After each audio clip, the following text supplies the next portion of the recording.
Hello everyone, this is Boricua Binks and welcome to Let's Play 999. Oh boy, the last episode we were looking for Clover and Junpei and Akane had a little moment together, or should I say Connie, where she told him, you should just call me by my first name, and he's being a wuss about it, but finally he called her Connie, so that's sweet. And they separated, and now it looks like something bad is gonna happen. Oh no. Tragedy always strikes when one least expects it. Here we go. I have a feeling we're gonna have bad ending. But to wait for a man to stand before striking him down seems almost crueler than dealing the fatal blow while he lies on the ground. Oh no. Another bad end. A light in a dark place. June's smile had given him hope, both for escape and possibly for something else. You're still calling her June? She said to call her Connie. Oh, it was that hope that raised his spirits just enough that they might soon be fully dashed. Mm. He opened the elevator door, and there she was. A woman sat slouched against the wall. Is it Clover? Wait, Lotus? What? I thought it'd be Clover. Junpei felt his blood turn to ice. Her body was limp and her skin smooth and pale as always. Oh, was covered in bright red blood. How did this happen? It must have just happened. Junpei felt his chest constrict. He couldn't breathe, and his legs began to shake. A slow, cold drop of sweat trickled down his back. I'm getting weird flashbacks of Mia Fey right now. Ugh. He felt his stomach somersault. Junpei's mind went blank, all his thoughts replaced with endless, hissing white. Driven by little more than instinct, he began to walk toward Lotus, slowly. Wouldn't you have screamed and shouted for help? Each slow movement of his stiff limbs brought him closer to the corpse. Finally, he stood next to her. Robotically, he bent down and put his hand against her neck. There was no pulse, no rise and fall of breathing. She was slightly warm. Something, somewhere in Junpei's shaken mind told him that meant she had been killed recently. Yes, Junpei thought, his mind slowly returning. She had been killed. Someone had killed her. There was a deep cut on the left side of her chest. Of course. Blood still oozed from it, although clearly her heart had stopped beating some time ago. They just had to stab her there. The weapon had been a knife, then? Oh, perhaps she had been stabbed in the heart, once. We don't know what killed Junpei in the submarine ending. It might have been the same knife. She would have died immediately. He took little comfort from knowing she must have suffered very little. Only then did Junpei notice. Lotus's bracelet was gone. Someone took her bracelet! How to remove the bracelets. Yes, we remember. Oh, but man, it's like either you escape the ship or your heart rate reaches 0. Yeah. But the fact that they took her bracelet means they needed it. And that's what I was wondering. That's messed up. Was that why the killer had ended Lotus's life? So that they might have the number 8 bracelet? If that was true, then the killer was whoever wanted the number 8 bracelet. But they don't need it, they all could escape! Or perhaps more accurately, the person who would gain the most by obtaining bracelet number 8. Who is that? Who would benefit the most from the number 8 bracelet? Doesn't matter! Like, you can't have only 2 people go through. The thought had only just entered Junpei's mind when... Oh, he heard a noise. Not again! Ah, you coward. Killing Junpei from behind again. Oh, God. A sound like a sharp knife cutting through wet meat. I can't imagine being stabbed, man. If a frickin' paper cut hurts as bad as it does, oh, God. Oh, Junpei. It struck him as strange that the noise came from inside his own body. A moment later, the pain hit him. Mm. It wasn't merely pain. There was heat, extreme heat as well. He felt as though molten iron had been splashed against the side of his body. I wonder if that has to do with an immediate, inflammation reaction. Finally, his brain made the connection. He had been stabbed. But where? His body was quickly going numb. He couldn't tell where the knife had met his flesh. Given the circumstances, however, he most likely had been stabbed in the back. Yep. Again. Dude! Whoever had killed Lotus had now done the same to Junpei as well. Ugh. His voice was little more than a weak groan. With what little strength he had left, Junpei turned his body, trying to catch a glimpse of his attacker. Who is it? Who is this ass hat? Ooh, the sound! But as he did, the knife dug itself in deeper, twisting viciously. Ooh. Yeah! Oh, that had to hurt. Ugh. He collapsed to the floor, a puppet with its strings cut. His arms and legs lay where they fell, oddly twisted and awkwardly positioned. Ooh. Junpei's body was entirely numb. He could feel the blood leaking out of him, but nothing would move. Nothing save his eyes. You finally gonna show me? As he lay on the floor, his life ebbing away, Junpei finally saw his attacker. Who? Two tiny images of the killer reflected in his eyes. With that recognition came nothing. He felt no emotions, not anger, not sadness, not regret. What? Come on. The paralysis that had claimed his body had reached his mind.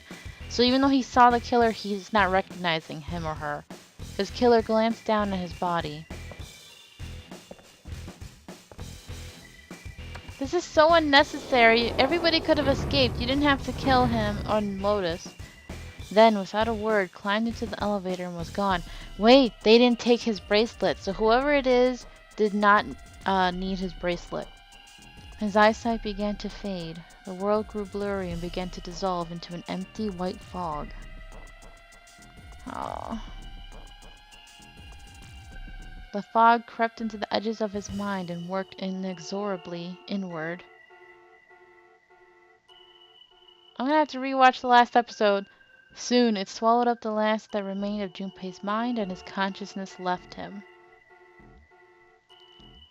There was nothing more. Into utter emptiness he fell.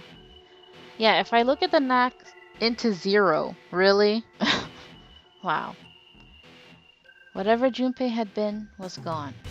Okay, thank you for that unending narration.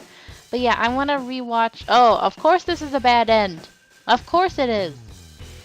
Did they say that last time? Or the time before? I feel like there was one time they didn't say that. Jeez. At least I got another ending. 3 down and I think 3 to go. Wow. Okay. Of course I will save. There we go. The knife. Yep. Okay, so what I'm gonna do, guys, I will have to restart the game and all that usual B in order for us to get another ending or whatever. So I'll be back with you guys once I'm done with that. And I'm totally gonna have to rewatch the last episode to see the number combinations again. Okay, guys, I'm back. So what I'm gonna do is, the only door I haven't been through from this section is door 3. I didn't want to because I remember it wasn't a good outcome actually. Um, but I have to show you guys everything, so I'm gonna go through door 3. I want to go through door number 3. No, you can't. Huh? Why? Because it's impossible. If we split ourselves into 3 and 3, then we give up on going through door 3. Why? The bracelet numbers for the 6 of us are 3, 4, 5, 6, 7, 8. There are 2 combinations that can go through door 3 with 3 people. 3, 4, 5, or 6, 7, 8.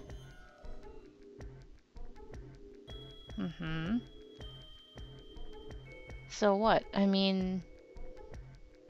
Wait. But that would mean... That's it. Of course, 2 teams can't go through the same door. I see. That means 1 team would get left behind. Yeah, that's right. That doesn't happen if we go through door 7 or 8. We already know. No, they're fine. We've got 3 options. Santa began to explain. Okay, we've seen this before. Plan A, go through door 7 with 3, 5, 8, and go through door 8 with 4, 6, 7. Plan B, which I believe is the one we did. 4, 5, 7. Excuse me. Yeah, we did plan B. And go through door 8 with 3, 6, 8.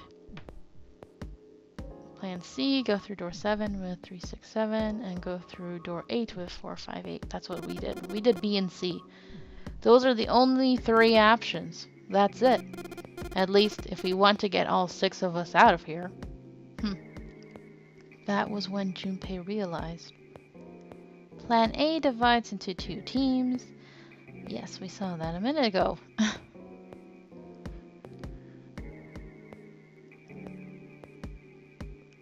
There was one thing they all had in common.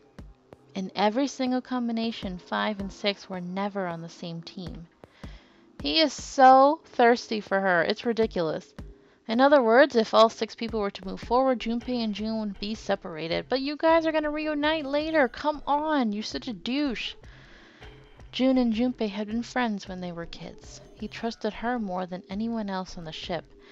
Oh yeah, this is early on in the game, so I guess he is more of a douche. If he chose 7 or 8, he'd be taken away from her. Was that something he was prepared to do? Dude, you're... whatever. He's an idiot. He's an idiot in this timeline. Anyway, that's the deal, so think it over. What's wrong with my voice? You got 2 choices, 7 or 8. You can't choose 3.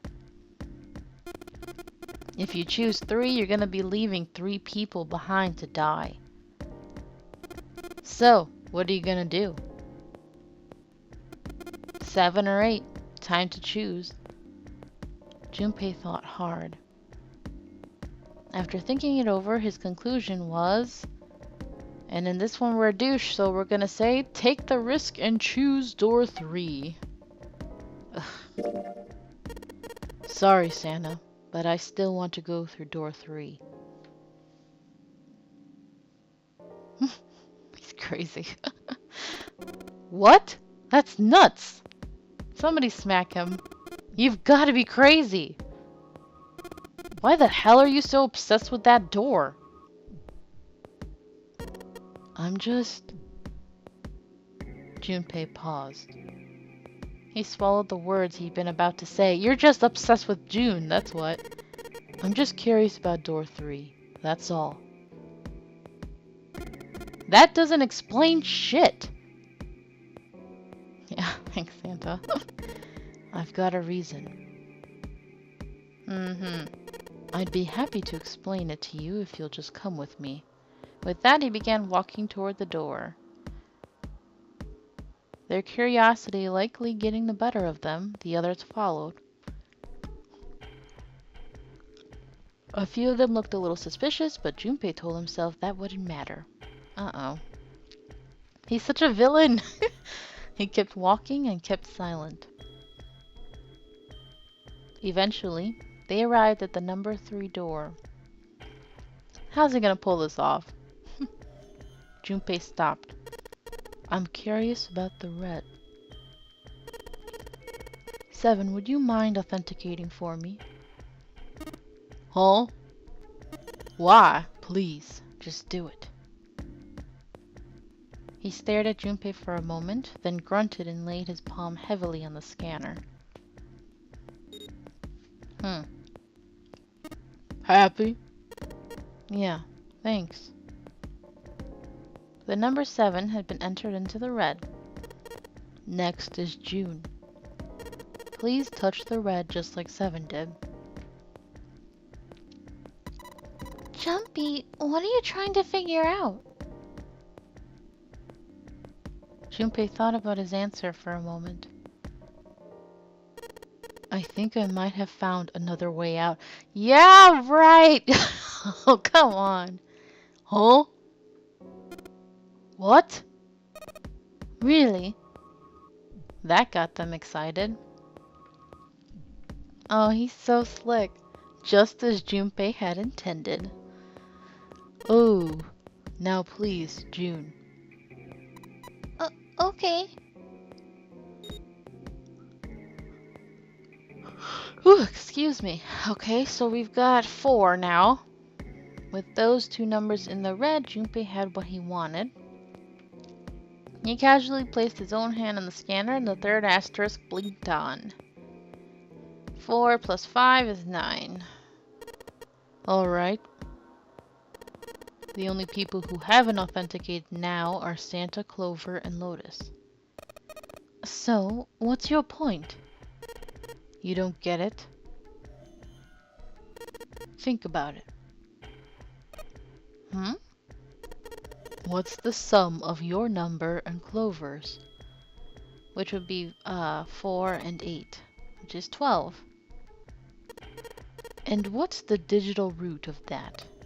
3. Which is Santa's number. Okay. By the way, Lotus, what's the number that's currently in the red? It would be 9, right? Yes. And what will the digital root be if you add 3 to that? It will be 3. The door's number. There you go. Hey, wait a minute. What the hell are you up to? Uh-huh. I'm not up to anything. You liar. I'm just waiting. Waiting for what? I'm waiting for the balance to shift. Oh boy. He's such a douche, but he's actually kind of cool. Santa or Lotus and Clover. Once one of you moves, the others won't have a choice. So, I'm waiting. Junpei laid his hand almost casually on the lever. Oh, he's so bad. You son of a bitch. Making me swear, game. You tricked us. Then all that stuff you were going on about is all bullshit. Bullshit? I don't think so. Didn't I tell you I'd figured out another way to get out of here? This is it. Why the hell would you do something like this? Junpei glanced at June. Jumpy. You did this just so you could go through the same door as June? Yep. That's it? Santa was furious. His face was red and flecks of spit flew from his lips as he spoke. Junpei closed his eyes calmly and then opened them again. So, who's it gonna be? Santa or Lotus and Clover? Shit.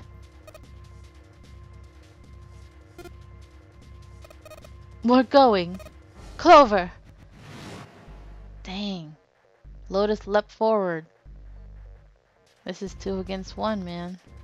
She grabbed Clover by the sleeve and ran for Junpei in the door. Caught by surprise, Santa froze for a moment, then shot forward like a bullet from a gun. Lotus had a head start, but Santa had the advantage in size and speed. And she was dragging Clover too, so almost immediately he passed Lotus and Clover. No! Wait! Santa did not hesitate. Urgh! He slammed his hand down on the red. This is insane! This isn't right! No kidding. This is awful. Stupid Junpei. He glared at Junpei, his chest heaving. Yes, well, you may be right. Junpei's voice was cold, but not without effort. He turned to the red and pulled the lever.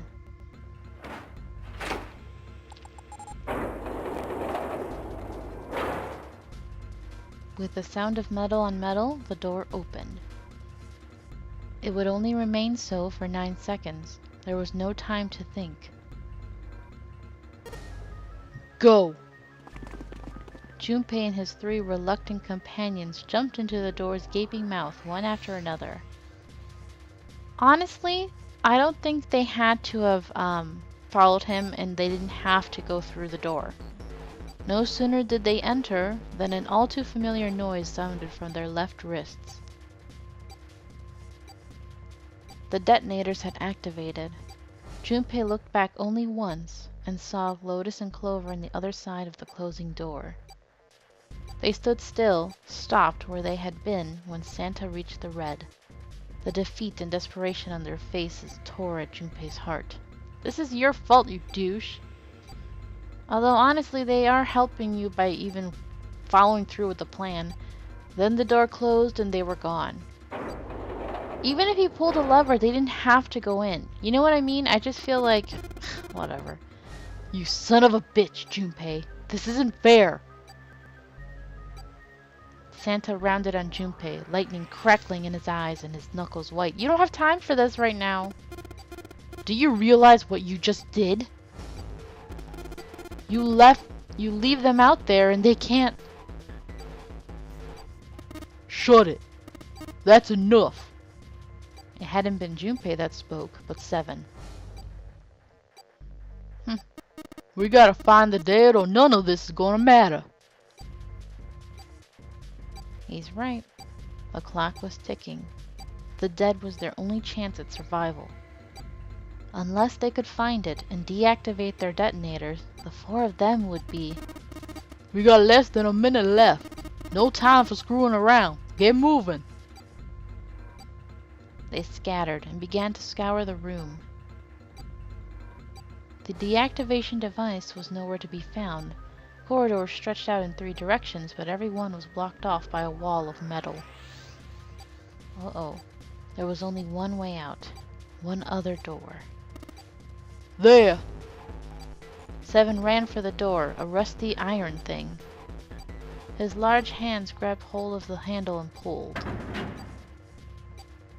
The room inside was pitch black. They could see nothing beyond the small patch of light that spilled through the doorway.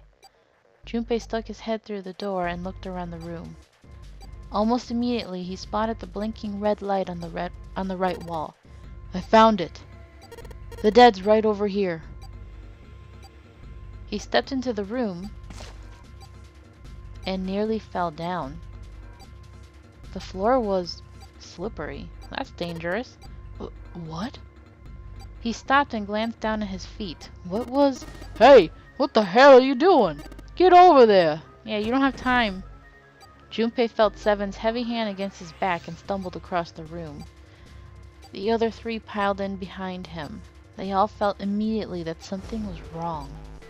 Nothing that could be easily identified, only a sense that something terrible shared the room with them. Oh no! Oh! But there was no time to say so. Quick! Get to the dead! They all started running. In the dark, it was hard to tell where the wall was. All they could see was the tiny red light blinking at them over and over and over. Then finally, suddenly, they were there. In quick succession, they all slammed their hands against the scanner panel. Quick, fools!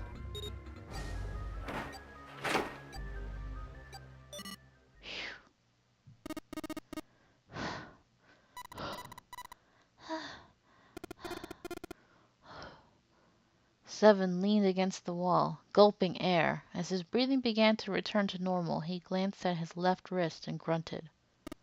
Huh, it stopped. It stopped.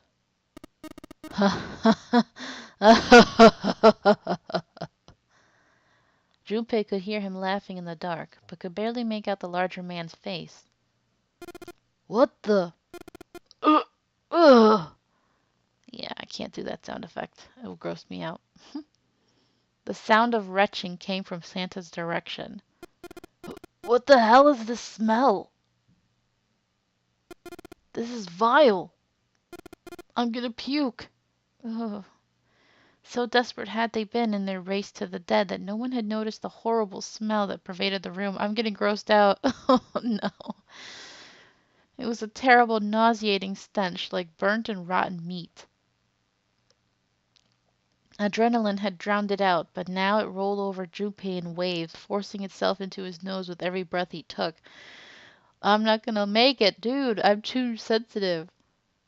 He felt his stomach clench and bile rise up in his throat. Let's get the lights on first. There's a switch over here.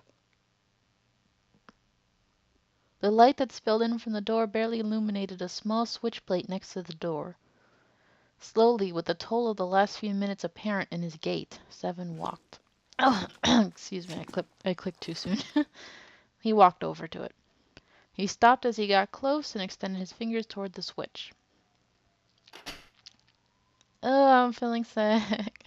There was a soft click as the lights came on. I'm gonna have to put a warning in the description for this one. It had scarcely faded when another noise pierced the air. A scream. And that's where we're going to leave it, guys. Thank you so much for watching. I hope you're enjoying this. Until next time, have a nice day. Bye-bye.